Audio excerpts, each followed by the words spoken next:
மாண்பு அறநிலையத்துறை அமைச்சர், மாண்பு அறநிலையத்துறை அமைச்சர் என்ன சொல்ல விரும்புறீங்க? மாண்புமிகு பேரவை தலைவர் அவர்களே, சிறிது நேரத்திற்கு முன்பாக பேசிய முன்னாள் முதல்வர், அவையின் மூத்தவர் அண்ணன் ஓபிஎஸ் அவர்கள் சட்டமன்றத்தின் கண்ணியம் குறித்து நமக்கெல்லாம் சொல்லிக் கொடுத்திருந்தார். உண்மையில் சம்மதம் இல்லைங்க.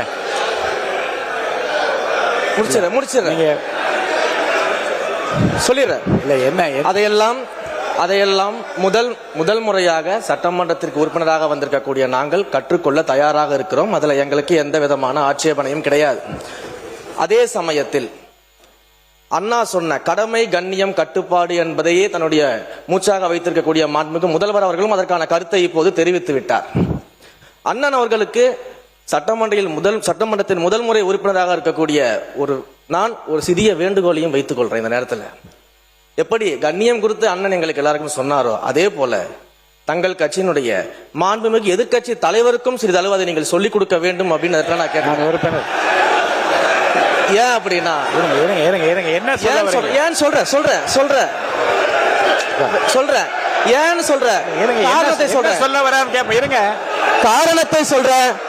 8 கோடி மக்களின் பிரதிநிதியாக இருக்கக்கூடிய மாண்புமிகு முதலமைச்சர் அவர்கள் அவைக்குள்ளே வரும் பொழுது அமர்ந்திருக்கக்கூடிய எதிர்கட்சி தலைவருக்கு அந்த கண்ணியத்தை சொல்லிக் கொடுத்து 8 கோடி மக்களின் முதலமைச்சருக்கு அந்த மரியாதையை தர வேண்டும் என்ற கண்ணியத்தை சொல்லித்தர வேண்டும் என்பதை பேரவைத் தலைவர் வாயிலாக தெரிவித்துக் கொள்கிறேன்.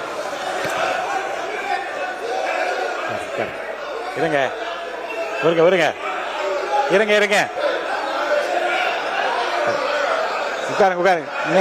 இருங்க வாங்க.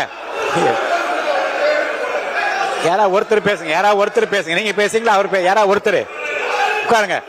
யாராவது ஒருத்தர் இல்ல எல்லாரும் நீங்க இவருங்க. எல்லாரும் நீங்க பேசுறது இருந்தா வெளியில போய் பேசலாம். இங்க இருக்கவங்க யாராவது ஒருத்தர் பேசுங்க. யாராவது ஒருத்தர் இருங்க. ஒருத்தர் பேசுங்க. ஒருத்தர் உட்காருங்க. இருங்க. அவர் சொன்ன இருங்க. நீங்கள் அனைவரும் இருங்க. அவர் பேசுவதற்கு முன்பாகவே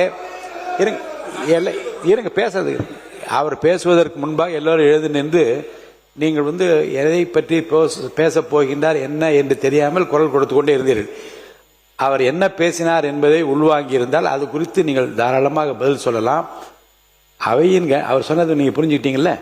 அவையின் கண்ணியத்தை பற்றி அவர் சொல்லி நாங்கள் ஏற்றுக்கொள்கிறோம். அதன்படி நடக்கவும் தயாராக இருக்கிறோம். இருங்க சார். இருங்க. அவர் சொன்ன கருத்தை புரிஞ்சுக்கோங்க. மாண்புமிகு முதலமைச்சர் வருகிற போது எல்லோரும் எழுந்து நின்று வணக்கம் தெரிவிக்கிறோம். எதிர்கட்சி தலைவர் உட்கார்ந்தே இருக்கிறாரே என்று அந்த கணிதத்தை சொல்ற தப்பா ரைட்டா சொல்லுங்க. அதுக்கு பதில் சொல்லுங்க. இருங்க. அதுக்கு நீங்க பதில் சொல்லுங்க. உங்களுக்கு பதில் சொல்ல அனுமதி அளிக்கிறேன். மாண்பு உறுப்பினர் நேரு அவர்கள். நீங்க சொல்லுங்க. அதுதான் அவர் கேட்டார். உட்காருங்க. அதுதாங்க அவர் கேட்கிறார். உட்காருங்க. மாண்பு உறுப்பினர் நேரு அவர்கள். மாண்புமிகு பேரவைத் தலைவர் அவர்களே, மாண்புமிகு பேரவைத் தலைவர் அவர்களே, மாண்புமிகு முதலமைச்சர் அவர்கள் மிக சிறப்பாக அதை கையாண்டார். நாங்கள் அதில் மகிழ்ச்சி.